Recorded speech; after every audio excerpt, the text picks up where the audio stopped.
Welcome to another fantastic installment of our 100 Wise Women series. We are excited to have you here. It is one of the favorite things that we do at the Leadership Louisville Center. And so when we switched over into all this crazy COVID stuff, and we looked at our calendar and we said, well, what are the things where the show simply must go on? Wise Women is one of those things that we said, well, we know we absolutely need to make this happen, even if we can't meet live and in person to make sure everyone's safe. This one is one that people look forward to and we look forward to at Leadership Louisville. So we knew we wanted to have this event, and we appreciate all of those of you who are with us this morning. I know it's kind of a weird thing when you're like, oh, do I want a ticket to that? Is it going to be the same if it's virtual? So all of you that bought a ticket to hang out with us, we appreciate it, and we know it's a vote of confidence in our ability to do something good together this morning. For those of you that are new to the Leadership Louisville Center, I just wanted to start out with just a minute about who we are. I know a lot of you have been to Wise Women for years and years and years, and you're alumni of our programs, so you know about Leadership Louisville. But if you're new, our purpose at Leadership Louisville is to inspire and equip leaders to be better and do better. Those words are all pretty important to us, and they speak to what we do and our purpose. The piece of the puzzle that is about inspire is centered around all the programs that we do that are about your ability to understand what's going on in our community and to inspire you to serve the greater good. The piece of the puzzle that is about equip are the investments that we make in you as leaders. It's all of the training and development that we do that makes you show up as the very best version of yourself. And right now, I feel like all of us are being asked to show up as the very best version of ourselves. We've all been asked to do a million times more in these last few months than we ever have before. So our investments in you, I think, are more important than ever. So hopefully you'll come hang out with us so that you can personally be better and then go out into the world, show up, and actually do better. Just so you all know, you've already done better this morning just by coming to this event. You have made an investment in advancing the greater good. All of our Wise Women events, they go to support the Joan Ream Women's Scholarship Fund. And since the inception of this event, that has enabled over 170 women to have access to professional leadership development and to participate in some of the amazing Leadership Louisville transformational experiences. So thank you for that. But we also, I want to give a shout out to all of our alumni and friends who contribute to our other scholarship funds as well. In particular, it's very important to us that our classes represent the diversity of the community. So we have a lot of other scholarship funds out there that are also making professional development available for all those folks in our community who we want to be part of our leadership pipeline. So thank you for already starting your morning out doing something good, not just for yourself, but for other people in the community as well. I want to make sure that you all also know a few of the other things that you can do to help yourself show up as the very best version of yourself. We have a lot of things going on at the Leadership Louisville Center, and it's always my pleasure to get to share those with you. One of our newest endeavors is our podcast. Free download. You can learn from some inspiring leaders. Aaron Miller is the host. He's got this wonderful voice. So definitely check out our podcast. You'll see on this photo, we have featured some amazing women leaders on the podcast. Of course, we have had a few wonderful men leaders as guests on our podcast too, but because we're talking about Wise Women, I just want to give you one more source of inspiration. You can download any of these and any of the ones that are coming up. So please check out the podcast. Also, want to make sure you all know about our free micro-learning courses. These are small bites. They're virtual, usually about an hour-ish, And again, this is one of the opportunities where Leadership Louisville, when we were looking at how do we lean into all the different changes that are going on, how do we take these lemons and turn them into lemonade, we decided that these micro-learning courses would do that for us. And very exciting, the last one we did had over 500 people registered for it. And that tells us that people, one, are really liking these courses, but also that they're filling a need and giving us those little small bites that we can squeeze in, because I know how everybody's busy. The next one coming up happens to be me. And I'll be talking about the business case for belonging. We've been doing a whole lot of research around the whole idea of belonging. Clearly, social fabric is an important piece of what we do at the Leadership Louisville Center. And what we've done is we've kind of extrapolated on that to understand the research around the business case for building that culture of belonging. And you're going to want to come check this out so that you can figure out, if your company is doing it right, then there are amazing benefits. And if your organization is not doing it right, then there are some consequences. You're going to want to come hang out and check this out so that you know you're out there going, oh my gosh, I need to know, is my organization doing it right? So come hang out with us for our next micro-learning and we'll learn a little something together. Also want to let you know, it's not just the 1 hour. We make these wonderful one-day opportunities available to you. The next 2 courses coming up in our green room are communication that inspires and drives results. Communication right now, I think, is particularly important. How we tell our story is really one of the things that moves our organizations forward. So we've got this communication course. And then we're also bringing back the Blanchard companies. Blanchard is one of the world's best-selling authors. Everyone has one of his leadership books on their shelves, and we continue to partner with the Blanchard companies to do these trainings because we get amazing feedback from all our participants.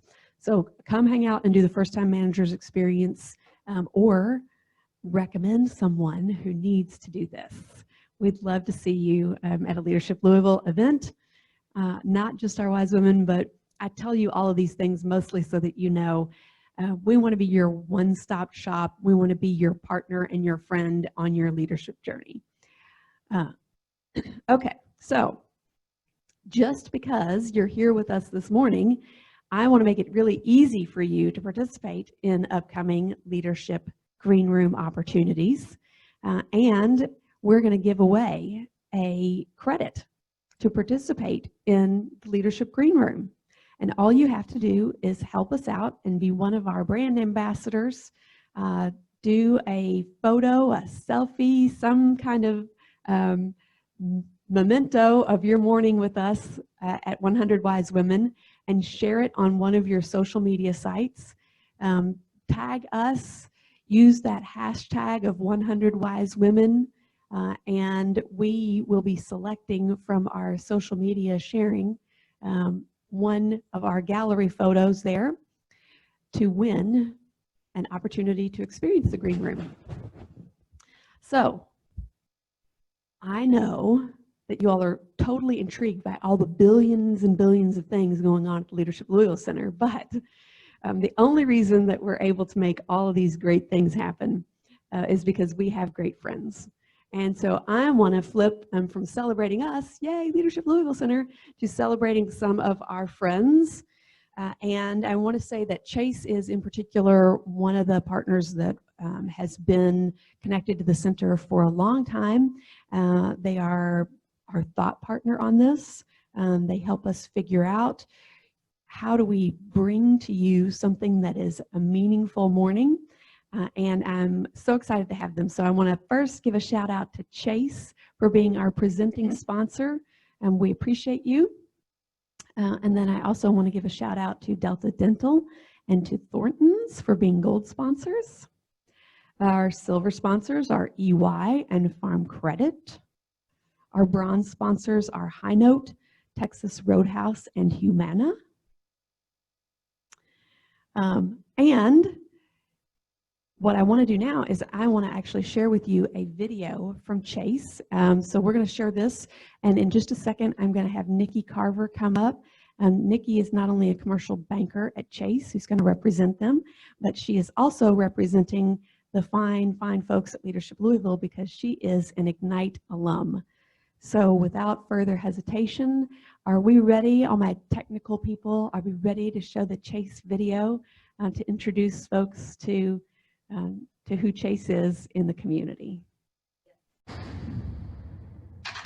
When you're on the move, there's nothing that can stop you.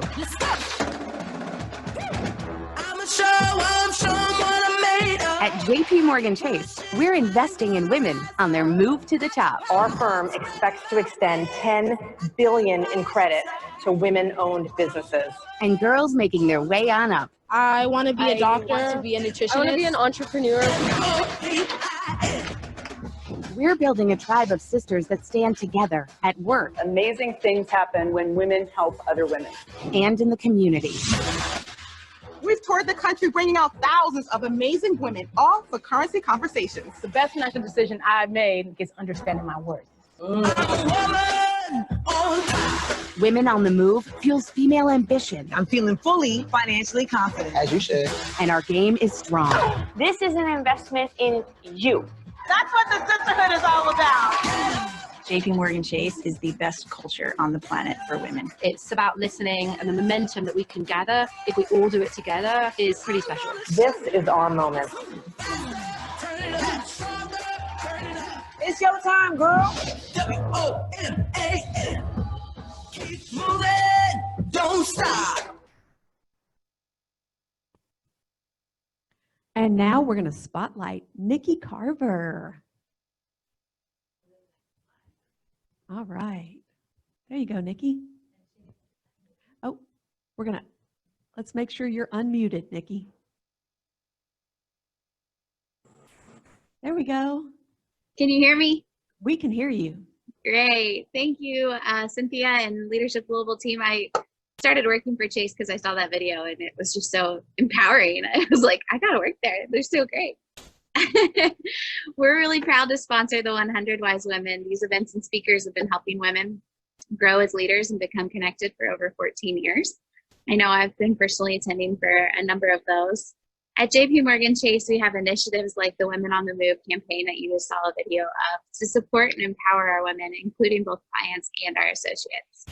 We know that relationships and networks empower us all to be more and do more. And even though we're in this virtual environment, we look forward to building these relationships this morning. Today's event is titled 100 Wise Women because along with our keynote speaker, we invite unique and accomplished women to be our Wise Women table hosts. It's my pleasure to introduce you to those ladies who will facilitate conversation after our keynote this morning.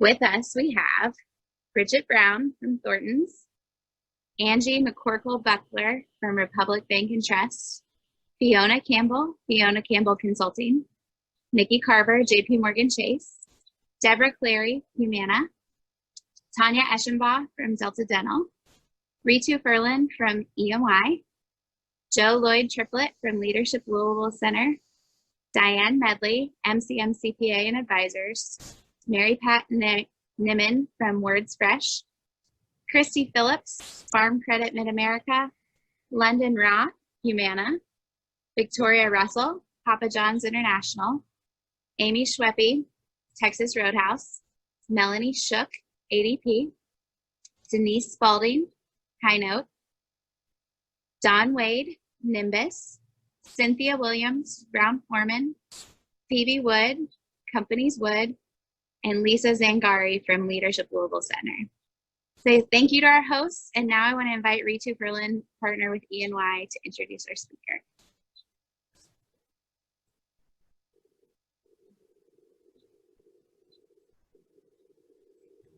So Ritu, we just need to unmute there. There you go. Thank you, Cynthia. And thank you, Nikki. EY, or Ernst & Young, has been a longtime supporter of 100 Wise Women and the Leadership Louisville Center. As a global audit, tax, and consulting firm, we are dedicated to building a better working world and creating opportunities for women at all levels. It is particularly meaningful that I have the opportunity to introduce today's speaker because her career began at Ernst & Young. She was the first woman hired in a professional role in our Kentucky practice. Olivia then went on to executive positions in the accounting field and made history as the first woman chairman of the American Institute of Certified Public Accountants and the International Federation of Accountants. At a time when women only hold 1 in 5 seats on a corporate board in the US, Olivia has held multiple roles as a director on boards on public and private companies over 20 years. Her board service includes US Bancorp, Papa John's, ResCare BrightSpring Health, and Delta Dental. Olivia has long advocated for diversity and representation of women in professional services.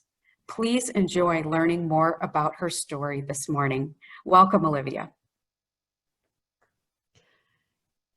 Good morning, everyone. All right. So I am going to get the distinct privilege and pleasure of chatting with Olivia this morning.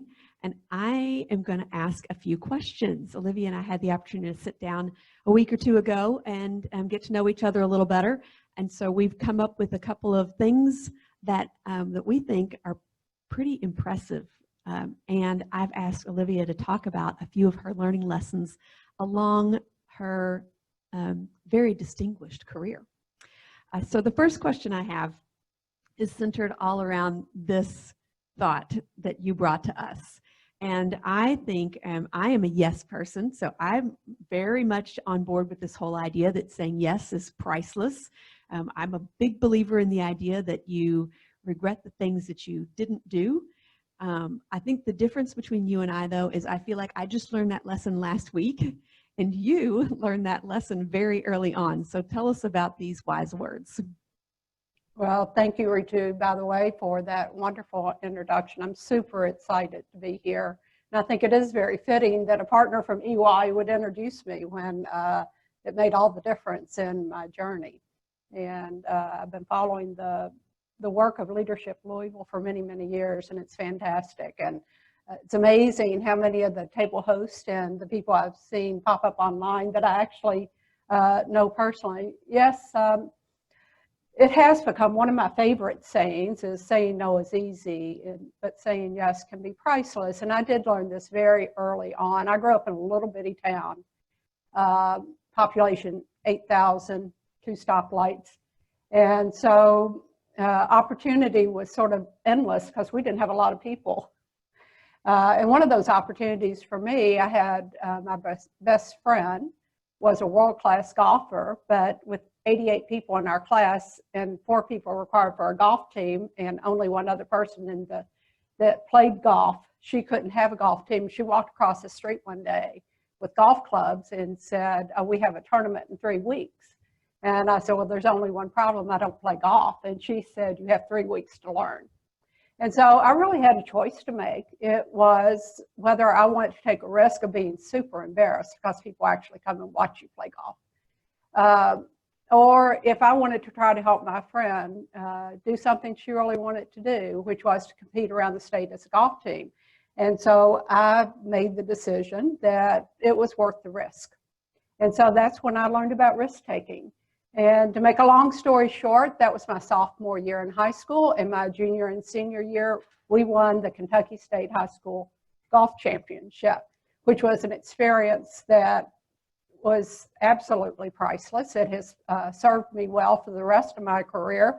Being a woman entering into a men's business world and being able to actually play golf was huge. And so it's sort of the gift that's kept on giving. Yeah. And so from there, I know you went on to have a very distinguished college career. You did all the right things. You got many awards, top of your class. And I'm certain that life was just easy from that point, right? I mean, everything just fell into your lap. That's got to be the lesson, right? No? Well, the lesson is no matter how many roadblocks are put up, that you have to be determined. And you have to not be discouraged and not to give up. You know, most of the people that are listening in don't realize that back when I started my career, it was still okay legally not to hire women for professional positions.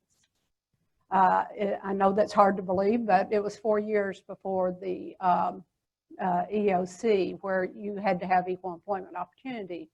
And so I was determined to get a great job. My husband was getting ready to enter medical school. He had no way to go to medical school except for me. And so I was able to get interviews with a couple of small firms, which turned me down. And finally, I got in with the Big 8 firm for an interview. And I went for a whole day of interview. And I got to the end of the session with the managing partner, and he said, you know, you've had a terrific day, you're really qualified, but we don't hire women for our professional staff. He said, but you'd be great in the back office. And so I really had a decision to make. I was getting married, age 21. My husband and I were both 21, and I really needed a job. But I wasn't going to give up. And so I turned it down. It was a big risk I took. And I went home, and 2 weeks later, I got another call. And it was from another Big 8 firm called EY. And they said, can you come for an interview tomorrow? I was getting married in 3 days. My wedding guests were already arriving, and I lived 100 miles from Louisville. I was still sewing the pearls on my wedding dress. And I said, sure.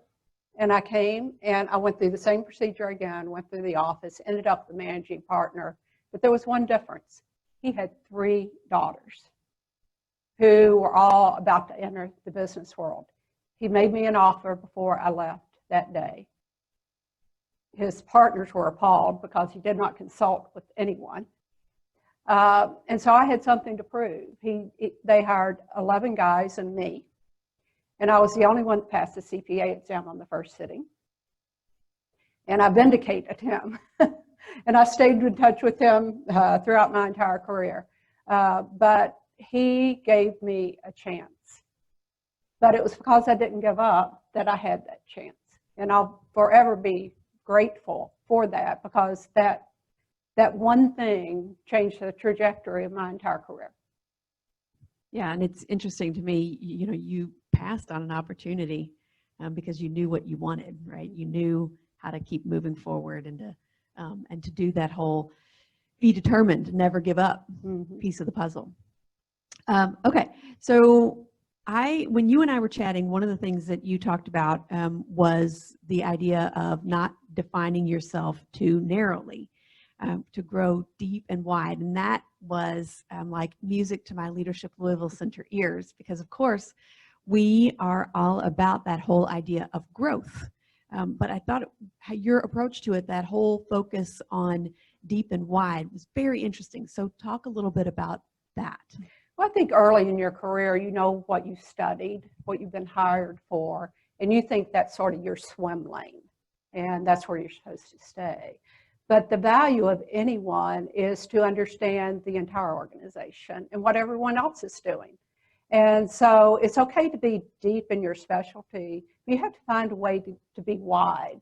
And one of the ways you are wide is just simply by being curious and going and talking to coworkers outside of your department and asking them what's going on in their space. You know, what are their challenges? What are they taking on? But we all know, I know Leadership Louisville is a big proponent of this, continuous learning and reading, and that's what this is all about. But the one thing that I think gets missed is the value of travel. Travel is like an endless university. You never stop learning. And I've been fortunate enough through the positions that I've had in the corporate world and in the volunteer world to have traveled, you know, around the globe, you know, 60 countries, all the continents, etc.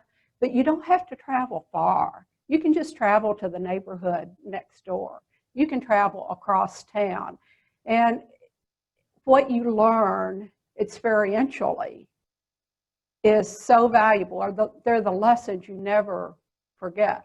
And it helps you really have empathy and appreciation of issues and terminology that you can't otherwise do. When I travel, I try to meet with, you know, all the people, students and leaders and people who, you know, I couldn't possibly interact with any other way. And it's been the most wonderful education in the world. But again, it doesn't have to be hard. It can be right here in Louisville, Kentucky. Okay, so this is like question 1B of the same topic. As we're talking about learning, one of the things that you talked about is the power of questions. And I love that because it gets back to what you were talking about with curiosity. So let's talk a little bit about the power of questions. I think that another assumption that we have as we're coming up through our careers, we need answers. That our sentences need to end with a period instead of with question. And we need a lot more sentences that end with question mark. And in today's world, answers have such a short shelf life. It is the questions that are the powerful things. That's the next learning. That's the next innovation. That's the next idea. And so questions just unlock such learnings and such connection with the individual because you're interested in what someone else is doing. There's a book that's called A Beautiful Question that I would highly recommend. And it talks about asking these open-ended questions. I learned from my mentor, who was one of my mentors, who was president of then the American Stock Exchange. His name was Paul Colton. And I'll never forget the question he always asked when we met with executives in private sessions. He goes, "What keeps you awake at night?" It's amazing the answers that can come from that. You know, even with your children, if you say, "How did you do in school today?" "Fine." "What was your favorite thing in school today?" And so a more beautiful question, asking better questions. Do better, be better, do better, ask better. I would add the ask better to that. Yeah, I think that's a great one. And one that I need to remember at my dinner table. We have some teens and preteens, so asking better questions might help me get more out of them. As we were talking about learning and growth, you also mentioned to me the second thing that is all important at the Leadership Louisville Center, which is network. And the thing that we talk about is that your network, we can raise the net worth of your network, and that has impact for you. And network has been very important in your career. Can you talk to us a little bit about what do we need to know about network that would help us? Well, first of all, you have to get outside of your office in order to build that network. And I know we're all really busy, and we have so many demands upon our time, but the reward of that is just incredible. I do believe that much of my leadership opportunities and leadership maturity was formed outside of my office as much as it was inside my office. And so getting outside those four walls and meeting people, the reason I know so many people that are attending today is because I've had the privilege and opportunity of working with them over a long period of time, and I met them different places. And so I first got out because I was asked by the Kentucky Society of CPAs to go around the state and explain a new tax law. I had small children at home. It was going to be a sacrifice, but I did it. And it was through that I made connections with so many other people. One is the thread that you follow. And it gave me the opportunity to be involved with the Community Foundation, with Heiser Herring Institute, with the National Center for Family Literacy, and SOZO, which does work in Afghanistan and Sri Lanka. It's amazing where it can take you, but it's just following the thread. And one person introduces you to another person, but you have to put yourself out there. So one of those things is one thing leads to another. Your work on the U.S. Bank Board. And I think it is particularly important for us to talk a little bit about boards and how that connects. And you are kind of the poster girl for how do you get connected to a board and how do you show up in the right way on a board. So talk to us about your U.S. Bank experience and how you kind of connected those dots. Well, my community involvement in Louisville is what connected me to the U.S. Bank Board in Minneapolis. I was asked to be on the advisory board for the Louisville market. And executives from the corporate board, from the corporate office would come and sit in on some of our meetings. And many of you who have followed anything to do with boards know that there are a lot of rules about boards. And one of the rules is you have to have someone who's a qualified financial expert on your board. And so by me being on the advisory board and them coming to, different executives coming to the meetings, they'd learned of the work that I had done. Just because I was there, they learned about it. And I had testified before Congress during the Enron hearings and helped, stand up the PCOB and other things that were really important in corporate governance.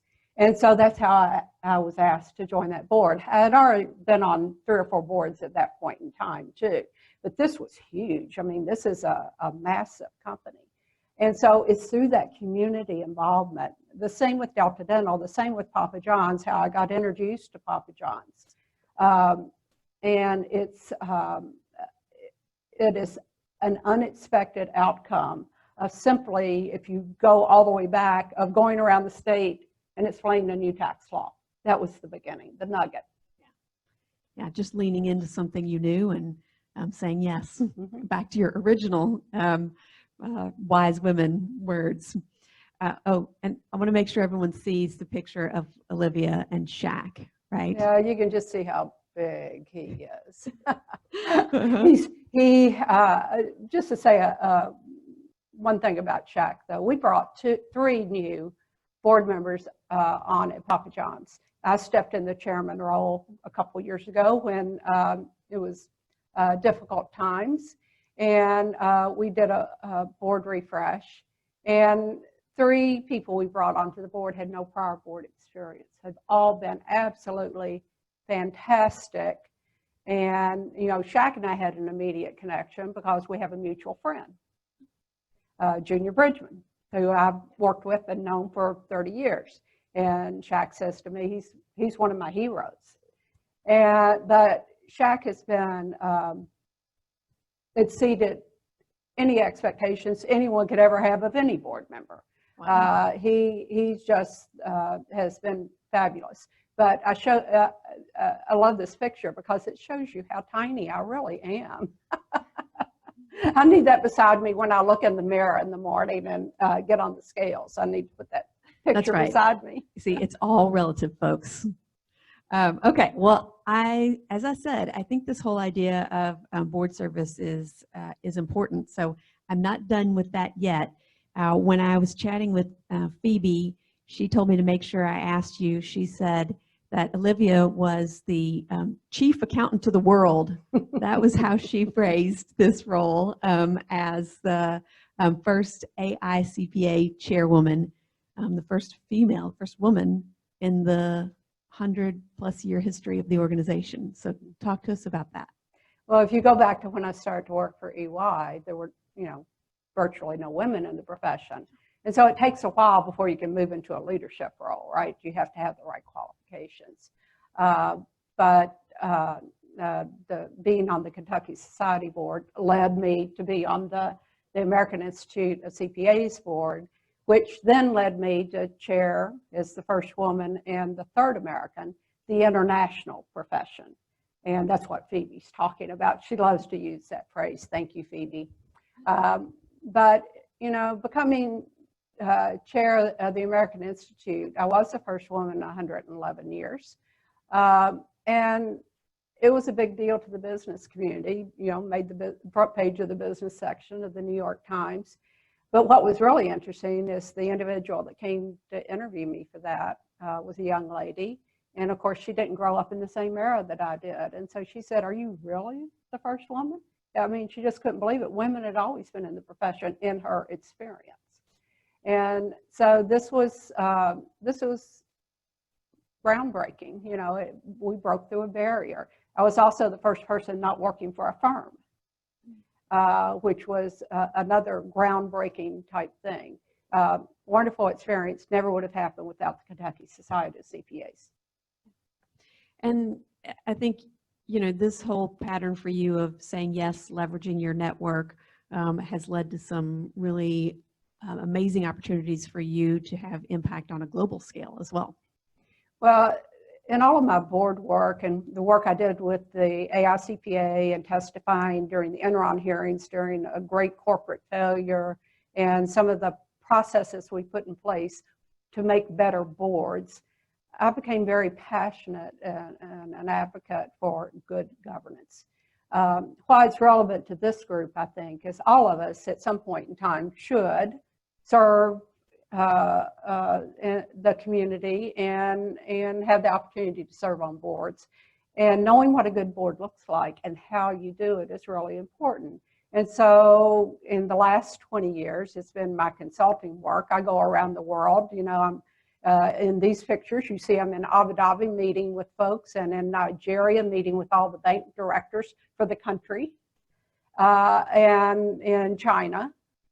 And the articles from South Korea, but we are at a maturity level in the US and most of Europe that they are not in the rest of the world. And so this has really become a passion of mine, but we have so much more work to do for organizations at home because they're great boards, they're good boards, but we all could be better. It's a continuous thing. So I encourage people who want to serve on boards, not-for-profit boards, private company boards, et cetera, that this is a real learning opportunity for everyone to be a real leader in understanding what good boards are and how they do it. So we have a couple of shout outs in the chat box. People are intrigued by your Enron experience. Was there one particular learning lesson from that experience that you could share with us? Well, it's certainly interesting to testify before Congress. Because often they want to give more speeches than they want to hear what you have to say. So that was one learning that I had. And the second interesting thing is the minority members of the banking committee's wife was on the Enron board when it went under. And so both of those had to be, I learned a little diplomacy in how to deliver my remarks. But my key learning was something wasn't right. It was broken, and we needed to be part of the solution. We being the accounting profession at the time, because I was there in my role as with the AICPA. And we had to take the bullets in the press, but we were behind the scenes working furiously, cooperating to make it better, and just had to remain silent. But that's what you have to do sometimes in order to get to a better place. Okay, so let's switch just a little bit. This one, I think, as we have been building out our programming for women at the Leadership Louisville Center, one of the things that we have really been leaning into and trying to understand is how do we build courage in women, right? So I loved this. I think this particular lesson is the one that has the greatest opportunity to impact people in terms of their ability to have a life well lived. Step into hard things. This I love. Fear is temporary, reward is lasting. So let's talk a little bit about how you got to that nugget and what was one of the these most fantastic experiences you had that helped you get to that learning experience. Well, I've had a lot of opportunities to learn that over my career, unfortunately. And, you know, success begets success, and that if you do get through something, you are more willing to step into it the next time, because you figure out, you know, I will go, it will happen, God willing, I'll still be alive at the end, and I'll be glad I did it. And so my real test, when I became the chairman and president of the International Federation of Accountants, which is the global body that represents accountants in 130 countries. I was installed as in that leadership role at the World Congress in Rome. And the Pope Francis, found out we were going to be there. And there were 6,000 delegates that came, and he invited us to his private auditorium at the Vatican. And he wanted to speak to us about that we should take on a larger role in fighting fraud and corruption in countries and within governments, because that was what was allowing the poverty situation to continue in so many countries. And so I was asked to give remarks before he gave his speech. And I did. I had a nice 2-page speech written out. And 3 days before I was supposed to give this speech, they came to me and said, oh, by the way, Olivia, your speech has to be in Italian. Yeah, I know, right, folks? Yeah. I don't speak Italian. And so I have 3 days, right? So I either decide to do it because I really want to, but I'm trying to think, how do I get through this? And so I went to my friend, Giancarlo Antonelli, who was in the Italian profession, and I said, Giancarlo, I have a big problem here. And he said, I'll tell you what I'll do. I said, first of all, I can't give 2-page speech in Italian and learn it in 3 days. So we cut it in half. And then he read it into an iPhone recording, sent it to me, and I listened to it for 3 days. And I did go. I did do it. I did get through it, and I was still alive at the end. And Pope Francis was very gracious. He nodded like this the whole time. Fortunately, Italian's not his first language either. And he was very, so you're very totally gracious. On equal footing with the Pope then, right? Yes. That's right. Mm-hmm. That's right. But, you know, and I had 6,000 people in the audience, of whom 3,000 of them spoke Italian. So I was a little bit vulnerable there. But, you know, when I got through, you look around, you go, I could have missed this. I could have said no. I could have completely missed this. And it's a highlight of my career that I will never forget. And we listened very carefully to his words too. And at the end of my term, I wrote to Pope Francis and told him all the things that we had done under his admonishment. But the one thing I do remember about the speech, Giancarlo said, now Olivia, you have to be very careful how you pronounce the words at the end. I remember I said, Sua Settita, which is your holiness, to begin. And at the end, I said, we're looking forward to your message. And he said, if you don't get the pronunciation just right, he will think, and the audience will think, you said, we look forward to your massage. So I had to pay particular attention to those words.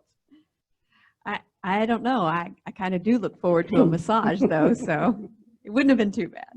That's an amazing story, and I love this picture. Such a fantastic example of, yes, leaning into difficult things and the reward that comes from that. Okay, so next thing. Talent is universal, opportunity is not. One of the things that we talked about is a little bit making that opportunity available for others and the responsibility that we have to help bring other people with us on this journey. So let's talk a little bit about that. So first of all, I'm really sad that this is a virtual meeting, because one of my favorite things to do whenever I go to a meeting, I work the room, because I know there are remarkable people in that room, and I want to identify them, and I want to make a connection with them. And so maybe another time we'll get that opportunity, but talent is universal. The only thing that stands between what I've been able to do and someone else has often been just opportunity. And those of us who have a platform, have, you know, connections, have a big network, have a real responsibility to reach out and try to provide a conduit for that opportunity to others. And you have to be intentional. You can't, I think we are where we are today so greatly because we all have good intentions, but are we acting intentionally? And that's one person at a time. I mean, the photos up here, the young lady over on the top left was the daughter of a driver I had in Africa. And I just happened to find out she was studying to be a chartered accountant. I introduced her to the managing partner in Mauritius, and she had an internship the next week. You know, that took so little on my part. And it's story after story. They honored me in Zimbabwe by forming a scholarship for young women, but it was just because I was in a position that they could see a woman that was actually capable. And so we all have the opportunity to do this, but we have to be intentional. Okay, so kind of on that whole idea of putting people on a path, let's talk about one of the things that we have to focus on in order to do that. And you pulled this quote, which I love, that math has no opinion, none, just count. And I know that women have struggled with equity in the workplace. I think in particular, we're all very aware that it's even more difficult if you're a woman of color, even more struggle. So let's talk about this whole idea of math has no opinion. What does that mean? Yeah, well, Melody Hobson, who you see in the picture there, is is a co-founder of an investment firm in Chicago, but she also is a relatively new board member to JP Morgan Chase, one of your sponsors. A remarkable woman, and I stole this quote from her unashamedly, so I wanted to give her credit. But math has no opinion. We have to count, and we have to hold people accountable. We have targets for everything else. We have targets for profits. We have targets for revenue. We have targets for the bottom line. We need targets for this, and we need to hold people accountable and make it meaningful to them in different ways. And so we have to find new ways to measure and to be accountable for the numbers to actually move the needle on diversity, equity, and inclusion. And so that means being creative and creating new scorecards and new incentive systems and new goals for executives. We've got to, and that's at every layer. That's not just at the top of the house. It needs to be at the top of the house, but it has to be all the way down, and it can't just be thrown into one big bucket. You know, it's not a big bucket of women or a big bucket of people of color. You have to get granular with that, and so that's what we need to do. You know, when I was chair of the AICPA, I was the first woman, but when you're first, you have a responsibility to not only open the door, to make sure the door stays open. And since then, you know, I made it a mission to circulate and identify women that were had great leadership skills. In the last 20 years, we've had 5 women to head up the AICPA, including the first Black woman, who is off the charts remarkable, starting her career at NASA and now is an executive at Oracle. But this is a responsibility you have, is not just open the door for yourself, but to open it for everyone else too. So kind of on our final note, this is a good one. I always like to end with a celebration and a thank you. And it's funny, I was actually just chatting with a woman yesterday and she asked me, you know, do you take time to celebrate? And I went, I know that the answer to that is supposed to be yes, right? But maybe it's not something that I'm great at. So, so give us a little word of wisdom on that.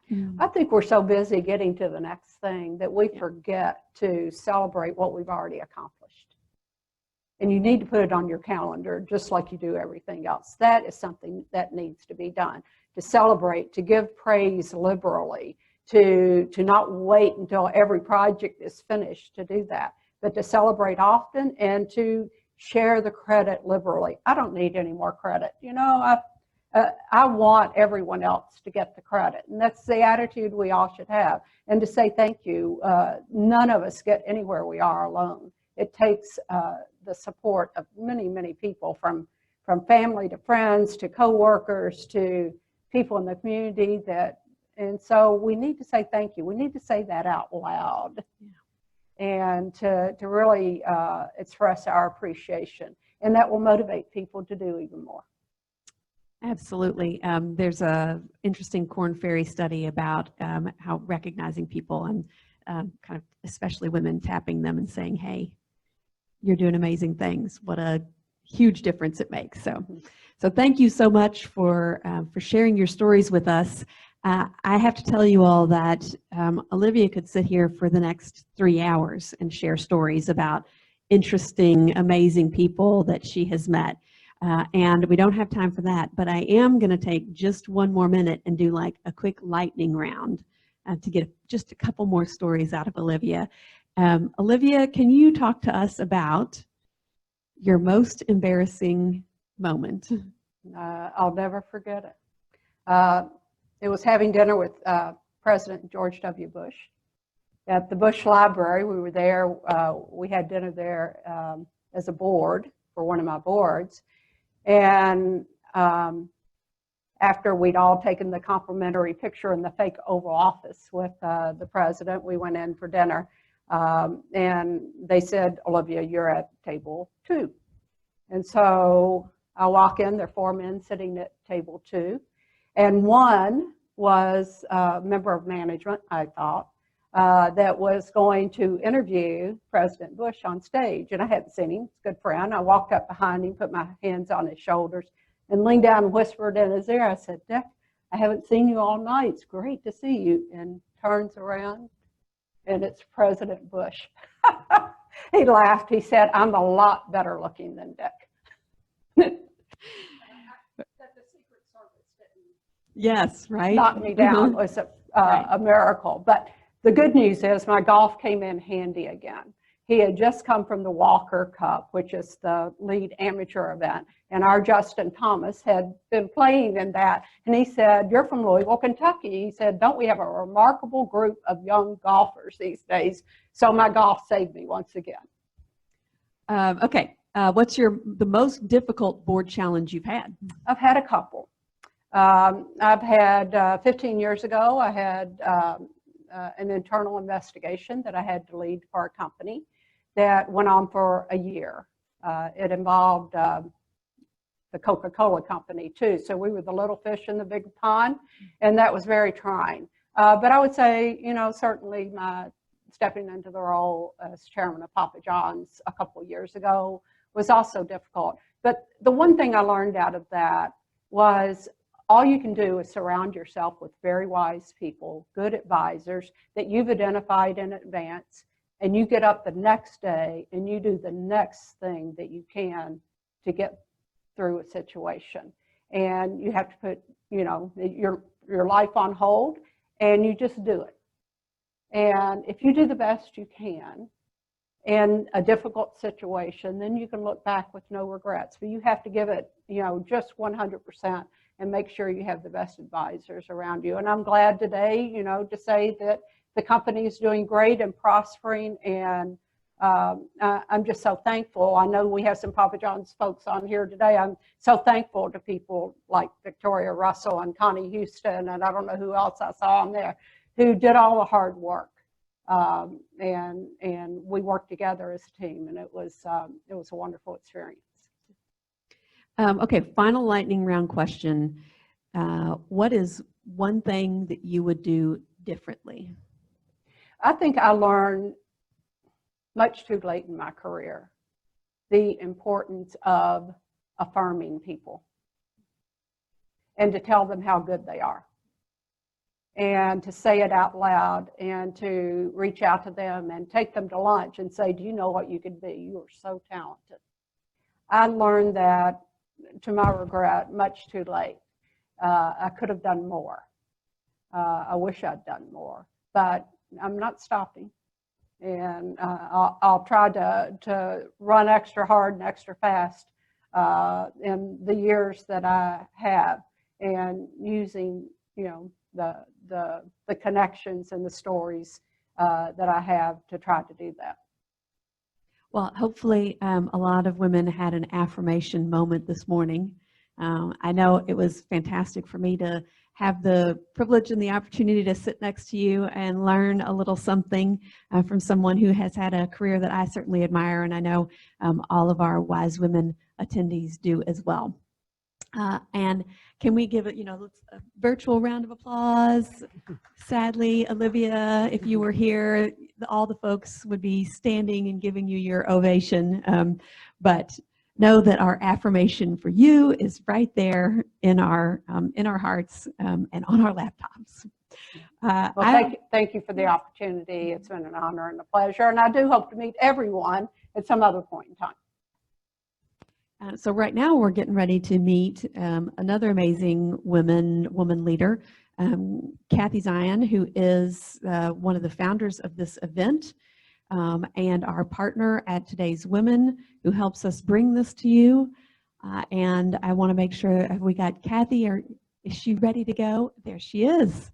Kathy, you're on the spotlight. And we need to unmute you there. Not yet?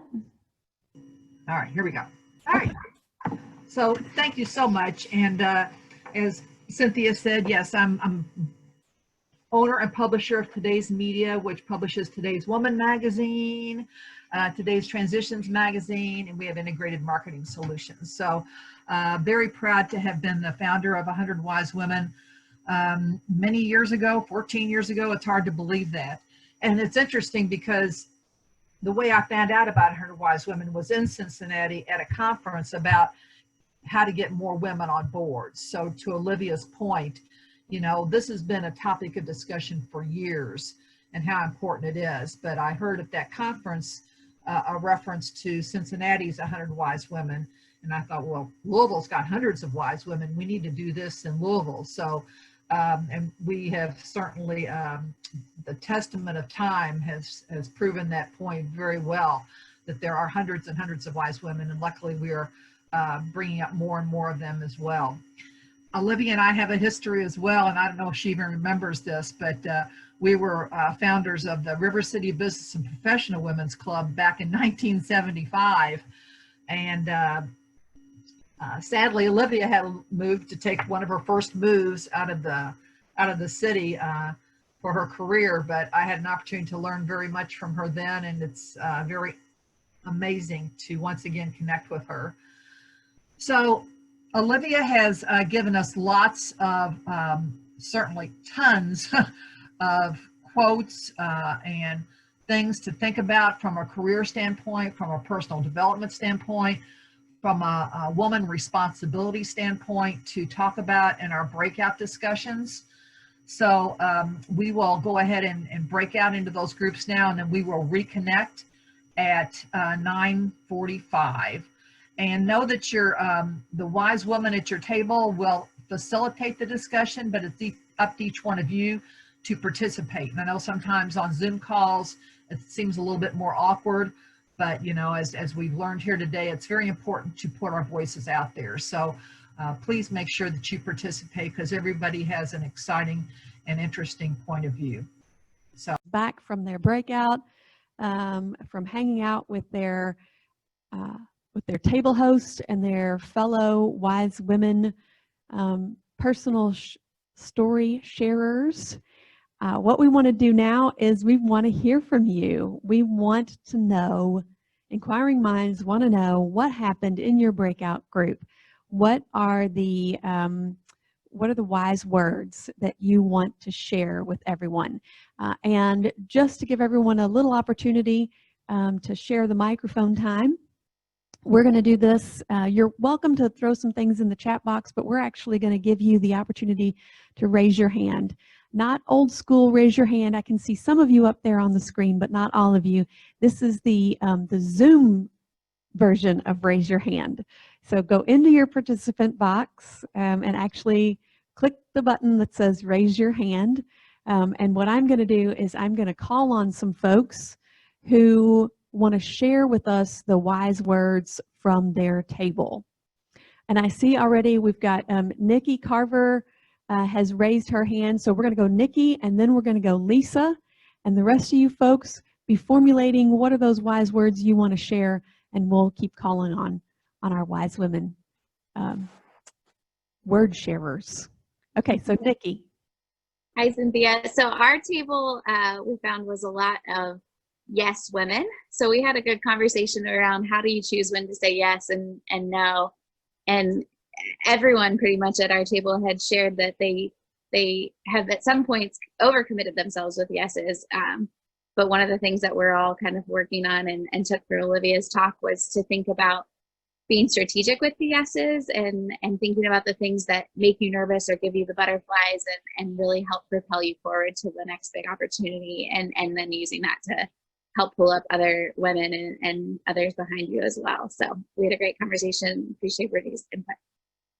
Thanks, Nikki. We're going to go to Lisa, and then we're going to go to Tara.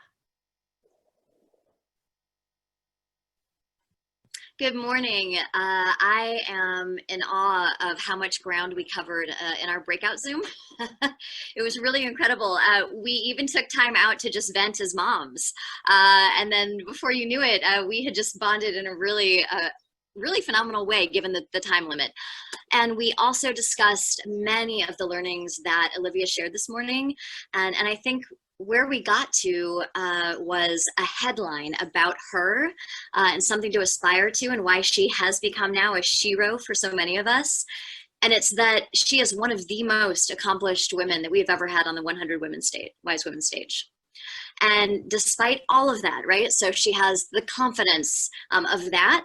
She is curious, she is courageous, but what really stuck with us is that all of that was grounded in her humility.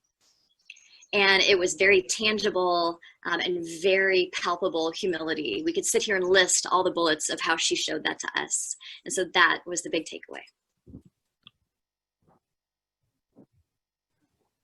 Let me go ahead and unmute myself. Hi, everybody. So our breakout session, we really started with some of the takeaways that we all gained. The very first, and one that kind of led into a lot of the rest of the discussion, was the idea that we all have good intentions, but are we acting intentionally? So we bounced around a little bit about that, but then the question was asked, what are we all doing to intentionally affirm the people in our lives, and especially the women in our lives? So a lot of our discussion focused on things that we had been part of being implemented in our workplaces that really intentionally from the top down made their way into our everyday work lives and really helped us feel affirmed, as well as going out of our way to expose and to promote all of the good things that the females in our office are doing, so that that exposure actually gets recognized, and the power of that. Beyond that, we really talked about, we actually mentioned the authenticity that we found in Olivia as well, which was just really refreshing and great, and talked about the idea of fear being temporary and reward being lasting, and how important it is to really take those opportunities and risks that present themselves. So that's what I've got. Okay, so let's hear from Phoebe, one of our table hosts, Phoebe Wood, and then we'll do Carrie. Okay, can you hear me yet? Okay. Our table spent much of its time affirming Olivia's message, and Olivia, thank you. It was wonderful. And we just spent time quoting you back and forth to each other.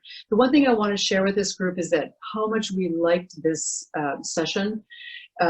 Frankly, we can keep close and in touch with each other in existing friendships, but this allows us to sort of expand in time when we are pretty much holed up in our homes. And so to Leadership Louisville, our idea is keep them coming. You might want to make them a little shorter because time is precious these days, but this getting together and talking with each other is very affirming. So Olivia, thank you. We're going to all take those messages away. And to the rest of you, let's just keep working together. Thank you, Phoebe. Let's hear from Carrie, and then we'll go to Angie, another one of our table hosts.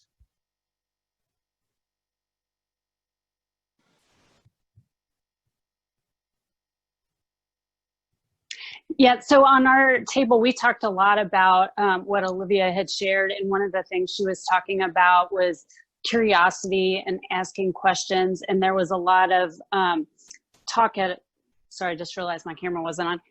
There was a lot of talk about the fear of speaking up, or there being more men in the room than women, and it kind of led to a conversation about networking and the power of networking and how important it is, not only inside your organization, but outside your organization.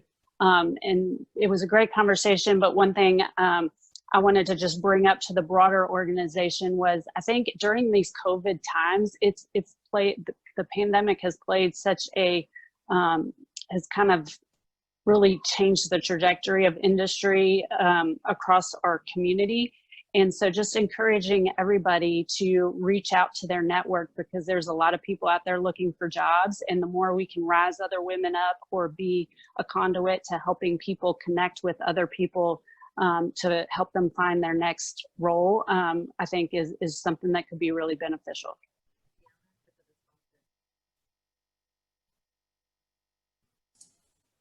Okay, Angie.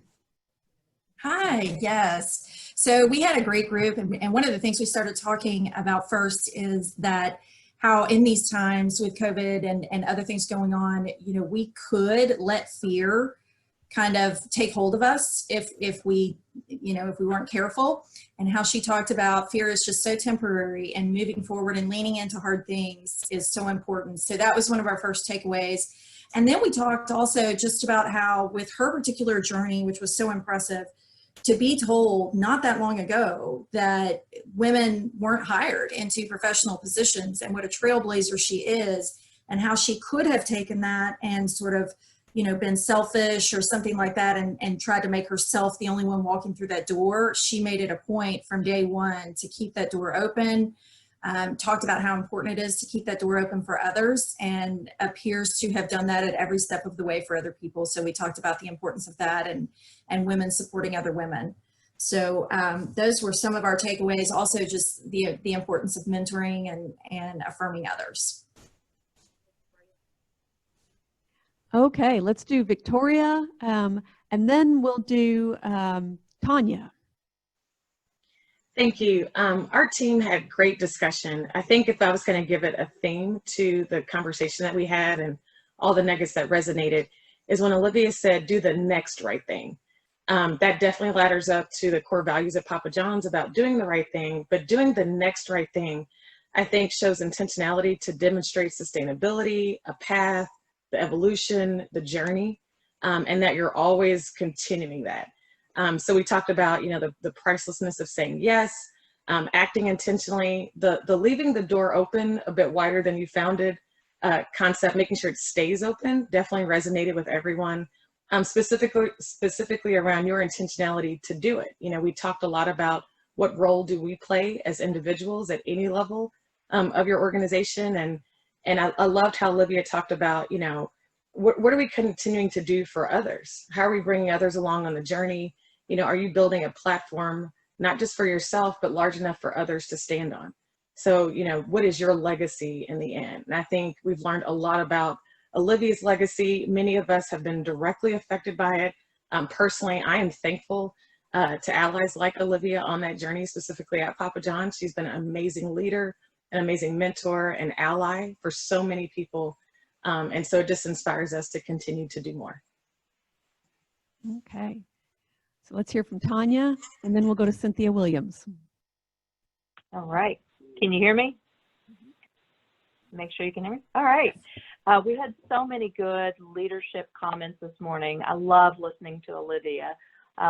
She's got so much history and work experience, and she's really brought people along with her. But one of the points that we really took away from her was practicing gratitude and affirming others. And we talked about it in our group, and you know, not just in a, hey, you did a great job, but you did a great job in when you spoke, you looked at every person in the room.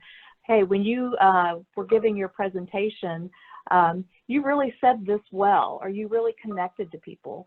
And there were people in our group that reaches out to different people and affirm them with a handwritten note, not just an email, but with a handwritten note. And we thought that was a really cool personal way to connect people and to continue to help move others along, as there have been people that help move you along. Okay, Cynthia, and then we'll do Fiona, and I think that's all we've got time for. Great, and so many of the comments that you made were certainly part of our discussion as well, and we had a great conversation. One of the things that I thought was pretty insightful is, as we talked about being the first and those experiences, it was very interesting to see that being the first event was still occurring even today. And so it spans over generations and it spans over time. And so we had multiple generations represented in our group.